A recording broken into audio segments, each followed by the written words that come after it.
The rain hammered the windows like impatient fingers tapping for attention that night in our family home outside Seattle. The dining room lights cast long shadows across the polished oak table, where plates of Mom's roast chicken sat half-eaten. Lauren raised her wine glass, her voice carrying that polished confidence she'd honed at Harvard, the same tone she used in boardrooms and panels. She looked straight at me, her smile sharp as a blade. "The thing about real business," she said, gesturing with the glass so the wine caught the light, "is you can't fake it. You either understand institutional investors, scalable systems, market dynamics, or you're just playing pretend with your little online projects." Laughter rippled around the table. Dad nodded sagely. Mom smiled indulgently. Even Aunt Karen chuckled. The sound hit me like cold water, but I kept my face neutral. Fork paused midair. Inside, something tightened, a coil wound over years of quiet dismissal finally reaching its breaking point. I nodded slowly. Understood. That single word hung in the air as the conversation moved on. But for me, the evening had already fractured. Because what Lauren didn't know, what none of them knew, was that I wasn't the struggling tech hobbyist they'd always painted me as. I was the reason her startup was still breathing. And, after that comment, I decided it was time they learned exactly who held the reins. To understand how we reached that rain-soaked dinner, you have to go back to the beginning, when the lines in our family were drawn early and deep. Lauren was the golden child from the start. While I spent afternoons in the garage soldering circuit boards and teaching myself code on an old laptop Dad brought home from work, Lauren was winning debate trophies and student council elections. Mom would beam at parent-teacher nights, telling anyone who'd listen about Lauren's leadership vision and how she planned to disrupt the fintech world one day. Dad would clap me on the shoulder when I showed him a simple website I'd built, but his praise always felt polite, secondary. "Good for you, Ryan. Keep tinkering. Lauren's the one who gets how real business works." By high school, the pattern was set. I started freelancing web development at 16, building e-commerce sites for local businesses and pulling in more money some months than our neighbors earned at their office jobs. The family called it pocket money. They suggested I focus on real subjects like Lauren's pre-law track before she switched to business. When college acceptance letters came, Lauren headed to Harvard Business School on scholarships and family pride. I chose the University of Washington's computer science program, solid, practical, close to home. Every family call or holiday became a showcase for Lauren's latest achievements, her internship at a prestigious investment bank, her acceptance into elite entrepreneurship accelerators, the connections she was forging with future venture capitalists. "It's all about relationships," Mom would explain to relatives at Thanksgiving. Lauren understands that real success comes from knowing the right people. When I tried mentioning the enterprise software tools I was developing or the freelance contracts stacking up, the topic shifted smoothly back to Lauren. I learned to stay quiet, retreating to my laptop where the logic of code never judged me. After graduation, the divide widened. Lauren launched her fintech startup, FlowPay, with huge fanfare, a platform aimed at helping small businesses manage cash flow and peer-to-peer lending with AI-driven risk assessment. The family poured their savings into seed funding. Local business journals covered the launch event. LinkedIn lit up with congratulations. Dad toasted her at Christmas. "Lauren's building the next big thing in finance. She has the vision and the training to make it happen." Meanwhile, I quietly grew my own venture. What started as freelance work evolved into Harper Analytic Solutions, a consultancy specializing in AI-powered supply chain optimization for mid-sized manufacturers. The work was deeply technical, developing proprietary algorithms that cut logistics costs by double digits for Fortune 500 clients who valued discretion above all. Revenue climbed steadily into the millions annually. I licensed custom software suites for recurring high six-figure fees. My net worth crossed 7 figures, then 8. But I kept the same used Subaru, the modest two-bedroom apartment in Bellevue, the unassuming wardrobe. When relatives asked about my computer job, I'd say some programming projects and change the subject. No one suspected the scale. Lauren's startup burned cash fast. Rapid hiring, flashy marketing, aggressive expansion into new markets, all funded by that initial round and family money. Early excitement gave way to harsh realities, stiff competition from established fintech players, climbing customer acquisition costs, product delays. The family stayed optimistic. Growing pains, Mom insisted. Harvard taught her how to navigate this. 2 years in, FlowPay was hemorrhaging. Revenue per user lagged. Burn rate skyrocketed. They needed a major infusion, $120 million, to survive the next 18 months. That's when I stepped in anonymously. Through a web of shell companies and a respected venture capital firm I'd partnered with quietly over the years, I became FlowPay's largest undisclosed investor. The injection came framed as validation from elite institutional players. Lauren believed sophisticated VCs had finally recognized her vision. In reality, her overlooked younger brother, who supposedly played with computers, now held controlling interest through structured terms that gave me final say on major decisions while preserving my anonymity. Board meetings happened via video. My representatives relayed instructions. Strategic pivots, hiring approvals, budget reallocations, all routed through me. Lauren presented bold plans thinking she was pitching to industry heavyweights. I reviewed every financial report, every KPI in private late-night sessions. My own consultancy thrived in parallel. New client wins. Software patents filed. International expansion quietly underway. Yet at family gatherings, I remained the quiet one asking polite questions about Lauren's progress, questions that actually probed the data I already knew intimately. Mom would pull me aside sometimes. "It's nice you're interested in your sister's work, Ryan. Maybe you'll learn something about professional business from watching her." I'd smile and nod, the irony burning quietly. The family's identity had wrapped around Lauren's narrative. Hard work plus elite education plus networking equals inevitable success. My invisible achievements didn't fit that story. So they stayed invisible. The tension built over months. Lauren's stress showed in private calls she didn't know I monitored through oversight channels. But publicly, she maintained the optimistic CEO facade. She returned from industry conferences glowing, featured as a rising female founder in fintech. At that rainy November dinner, fresh off a panel appearance, she was in full form, gesturing animatedly, dropping names of Silicon Valley contacts, explaining the completely different world of serious entrepreneurship. Then came the line that snapped the coil: "Stop playing pretend entrepreneur. Your little online thing isn't real business." The laughter that followed sealed it. I finished my meal quietly, mind already drafting the email that would upend everything. Later that night, alone in my apartment with the city lights flickering below, I pulled up the full financials. Despite my $120 million, fundamentals remained broken. Unrealistic projections, poor cost controls, execution gaps. Key hires underperformed, partnerships stalled. The board, my proxies, had grown impatient. Monday morning, I emailed the managing partner at the VC firm acting as my front, professional language requesting full withdrawal of the $120 million stake. Funds to be returned by week's end. The language was crisp, devastating.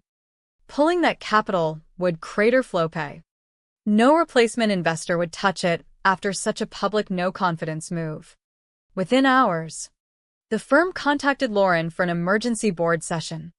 Her Tuesday call to me sounded shaken, stripped of usual bravado. "Something's wrong with the investors. They're talking repositioning, I don't get it." I offered sympathetic noises, suggesting it might tie to quarterly numbers. She admitted performance issues, but insisted real investors understood long-term tech plays. Wednesday's meeting was merciless. My representatives presented damning analysis. Unsustainable burn. Flawed model execution. Missed milestones. We've been patient, the lead partner stated. But we can't justify further support. Lauren fought valiantly with vision slides and market data. But numbers don't lie. Withdrawal was announced effective immediately. By Thursday, family panic spread. Mom called an emergency Friday gathering. Desperation filled the air as relatives brainstormed. Uncle Mike's connections. Aunt Karen's wealthy friends. Parents offering retirement funds. Lauren sat resolute but exhausted, insisting it was temporary spooking. We just need investors who get long-term value, she said, glancing my way with familiar pity. This requires serious capital and expertise, not something you figure out tinkering with code. That's when I spoke up softly. Actually, I might be able to help. The room froze. Expressions shifted from skepticism to confusion. Lauren's patronizing smile returned. That's sweet, Ryan. But this is institutional-level stuff. Valuations, equity structures, incredibly complex. I pulled out my phone and dialed my Goldman Sachs advisor on speaker. David, it's Ryan. Need to discuss liquidating positions for a direct $120 million tech startup investment. Walk me through the structure. Equity or convertible preferred. David's professional voice carried clearly. Of course. Mr. Harper. At your portfolio size. That's about 7% of holdings. We can structure it appropriately. Also confirming your majority stake in FlowPay via Meridian Capital, controlling interests since the series round. Silence crashed over the table. Lauren's face drained of color. I looked at her directly. Schedule the board meeting for Monday. David. Time I took a more hands-on role. Lauren snatched the phone with trembling hands. This is Lauren Harper of FlowPay. Confirm what you just said about the investment. David responded patiently. Mr. Harper has been the primary investor since your funding round. The $120 million came through our Meridian vehicle for anonymity. But he's always held controlling interest. He receives all reports and approves major decisions. She hung up. The room stayed deathly quiet for a long minute. Shock. Horror. Dawning comprehension washed across her face in waves. You're the investor? She whispered. I met her eyes, steadily. Yes. I've been providing the capital and strategic oversight for 2 years. Dad broke the silence first. Voice hoarse. So, when you asked all those questions about Lauren's business, I was cross-checking against the reports I received directly from management, I explained calmly. Mom shook her head slowly. Processing. Your little online thing, the consultancy brings in over $40 million yearly in revenue and licensing fees? Closer to $55 million last year, I said. The startup investment came from personal holdings built quietly over the years. Lauren's expressions cycled rapidly. Shock. Embarrassment. Anger. Then something deeper that looked like grief. The woman who had spent years positioning herself as the visionary now realized every boast about sophisticated investors and strategic guidance from decades of experience had been directed at her own brother, the one she'd repeatedly dismissed as incapable of grasping real business. Why? She asked. Voice cracking. Why stay anonymous? Why let us think? I considered the question, letting the weight settle. At first, because I believed in your vision for FlowPay and wanted to support it without family complications muddying decisions. The structure kept business clean. But over time, I glanced around at the faces that had spent decades ranking achievements, awarding Lauren the crown while treating my path as lesser. I realized some honest conversations were overdue about what success actually looks like. The following days blurred into a whirlwind of revelations and adjustments. FlowPay didn't collapse. Instead, I stepped in directly, restructuring leadership, bringing in seasoned executives for operations and finance, setting realistic milestones tied to actual revenue traction rather than hype. Lauren transitioned from CEO to senior product strategy role, reporting to a new chief executive with proven turnaround experience. The shift was painful for her. Years of self-image built on being the infallible leader crumbled under the weight of truth. Family dynamics transformed slowly, awkwardly. Thanksgiving that year felt surreal. Conversations that once orbited Lauren's updates now included careful inquiries about my consultancy clients, the AI patents we'd secured, the international contracts. Dad asked genuine questions about supply chain algorithms. Mom admitted quietly one evening, "We always thought Lauren's path was the proven one, Harvard. Networking. Vision. We didn't see how your technical expertise created real value, too." Lauren struggled hardest. The sophisticated investors she'd bragged about at countless gatherings were ultimately extensions of me. The capital that kept her afloat came from the brother she'd belittled. Pride made acceptance low. There were tense calls, tearful confrontations where she accused me of manipulation, of enjoying the power. I listened without defensiveness, reminding her the goal had never been humiliation but honest reckoning. Over months, something unexpected emerged. Stripped of the CEO title and its pressures, Lauren began absorbing guidance from the experienced team I brought in. Her Harvard-honed analytical skills, combined with newfound humility and willingness to learn execution realities, started shining. Product roadmaps tightened, user feedback loops improved.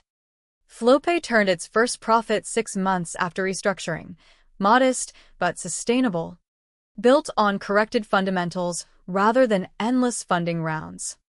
My own success came into fuller view. I shared more openly. The early freelance days scaling into a firm serving automotive and electronics manufacturers across North America and Asia, the proprietary software generating predictable recurring revenue, the investment portfolio grown through disciplined compounding. The recognition felt validating, yet secondary.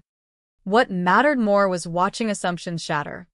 One quiet evening months later, Lauren and I sat on the back porch of our childhood home.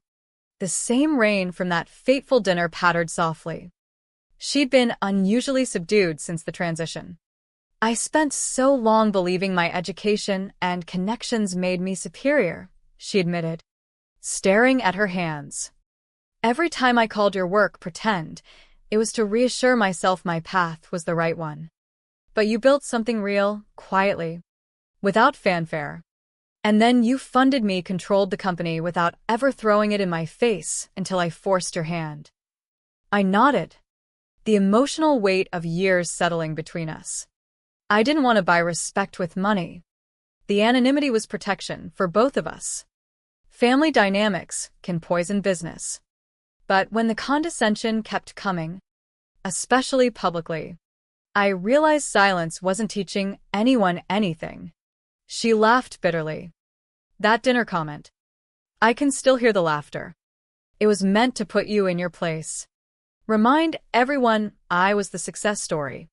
Instead, it exposed everything." We talked late into the night about childhood comparisons, parental expectations, the pressure of being the smart one versus the tinkerer. Lauren confessed the terror of watching the funding vanish, realizing how fragile her empire had been. I shared the isolation of success without recognition, the temptation to stay hidden forever. The company's turnaround accelerated. With realistic targets and strong leadership, FlowPay's platform gained traction among regional banks and credit unions seeking affordable fintech tools. Lauren excelled in her new role, contributing strategic insights on user experience and regulatory navigation, areas where her background shone without the burden of overall accountability she wasn't ready for initially. Family gatherings evolved.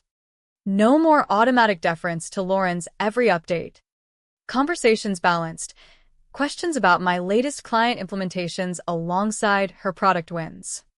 Uncle Mike joked once, "Turns out both Harper kids know business. just different flavors.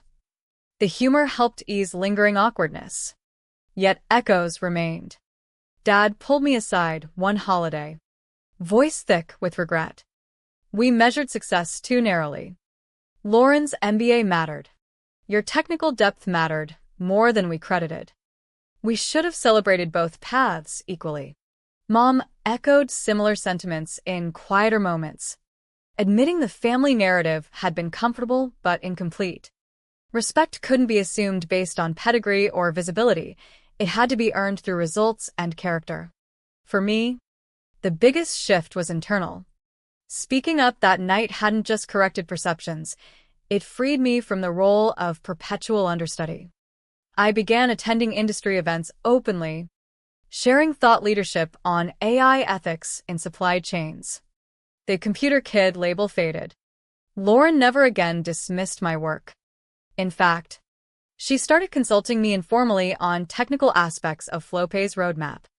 A genuine collaboration born from respect rather than obligation.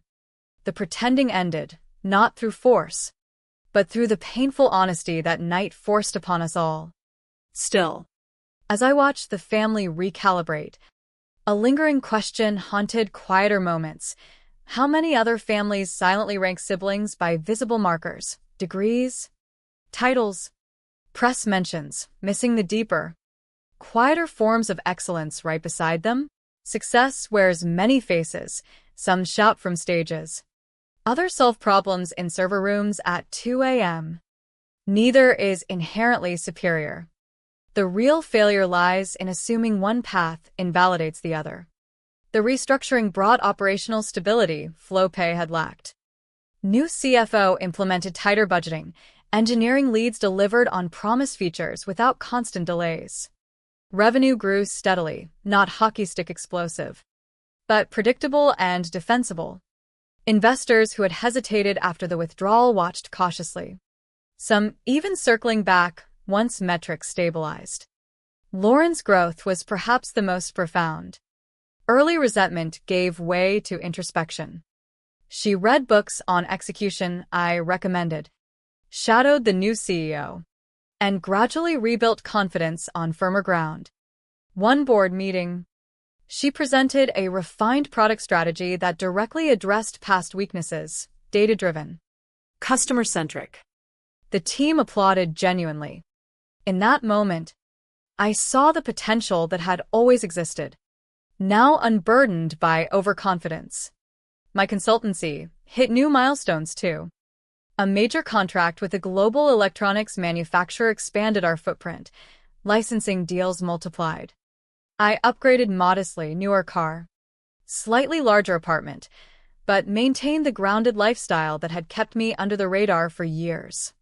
Visibility no longer felt threatening. Family holidays became spaces for genuine exchange. Lauren shared vulnerabilities about leadership lessons learned the hard way. I opened up about the loneliness of hidden success. Parents listened differently, asking probing questions rather than defaulting to praise hierarchies. Yet the moral undercurrent persisted. That dramatic reveal hadn't just corrected a power imbalance, it exposed how easily we construct family myths. The golden child narrative comforted everyone until reality intruded. Now, with myths dismantled, space opened for authentic support. Lauren and I grew closer than in years. The coffee meetings turned into strategy sessions, blending her market insights with my technical feasibility assessments. FlowPay integrated some of my firm's analytics tools, creating a small but meaningful partnership. Still, nights alone sometimes brought reflection on the cost.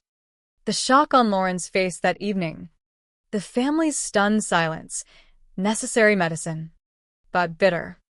Had there been a gentler way? Perhaps. But condescension repeated over years left little room for subtlety. Sometimes truth requires disruption to be heard. The company's profitability solidified the lesson. Vision alone doesn't sustain. Execution, humility, and realistic capital allocation do. Lauren's original idea had merit. Execution flaws nearly killed it. My intervention provided the reset button. As seasons changed, the family narrative shifted permanently. No one questioned whose business was real anymore. Both paths earned respect on their merits. Years later, looking back, that rainy dinner stands as the pivot, not just for Flopay or our family, but for how we each defined achievement. Lauren thrived in her refined role, eventually taking on expanded product leadership as the company scaled modestly but profitably. She spoke at conferences not as the infallible visionary, but as a leader who'd learned through failure and course correction, talks that resonated more deeply because of their honesty. My firm continued growing, eventually acquiring a small startup to broaden AI capabilities. I found satisfaction in mentoring younger engineers, sharing how quiet persistence compounds over flashy declarations. The family never fully erased the awkwardness of those revelations, but it evolved into deeper bonds. Parents expressed pride in both children without comparison. Gatherings featured balanced conversations, laughter at old assumptions, and mutual respect. Yet the story lingers with an unanswered question that surfaces in quiet moments. In a world obsessed with visible success, LinkedIn boasts press features, elite credentials. How often do we overlook the substantial achievements happening behind the scenes?